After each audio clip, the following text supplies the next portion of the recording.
the Germans are very interested in blood group B, and they used this in a programmable generator life form so they could then take grey souls. Right, and superimpose that into the body.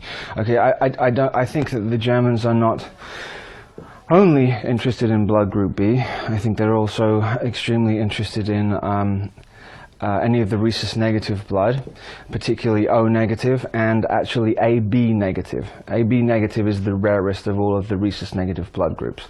But going back to B, B positive or B negative blood group works like a hive blood group, works like a hive mind blood group.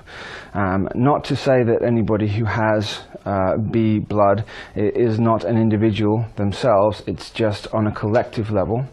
They are working for a single agenda without knowing it. So if you could amass a huge amount of people with blood group B, then you could have a sort of an army working for you, and each individual would be unknown that they are actually part of the collective. Okay, the upside to having O negative blood or rhesus negative blood is that it has and absorbs a much higher amount of oxygen into it. So the body allows far more oxygen into the blood. So for example, if you were a runner, or if you were a fighter, or if you did anything physical, your endurance would be longer and you would be more explosive. The downside to having rhesus negative blood is that they run out of steam very quickly. They have to stop and they have to regroup and then go again.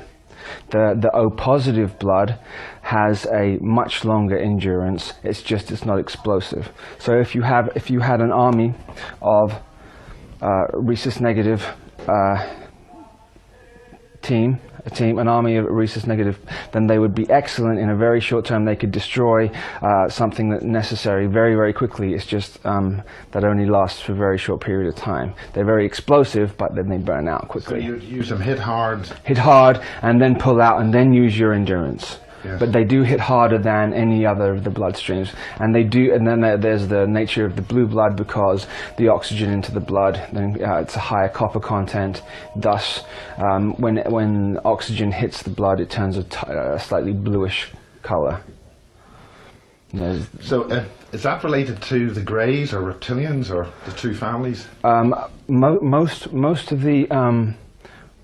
all of the reptilian beings, the Alpha Draconis, and I mean, if there's 6 or 7 types of reptilians that are on this planet. Some snakes, some velociraptor looking, some actually look like dinosaurs, but generally they have, the shape-shifting ones all have rhesus negative blood.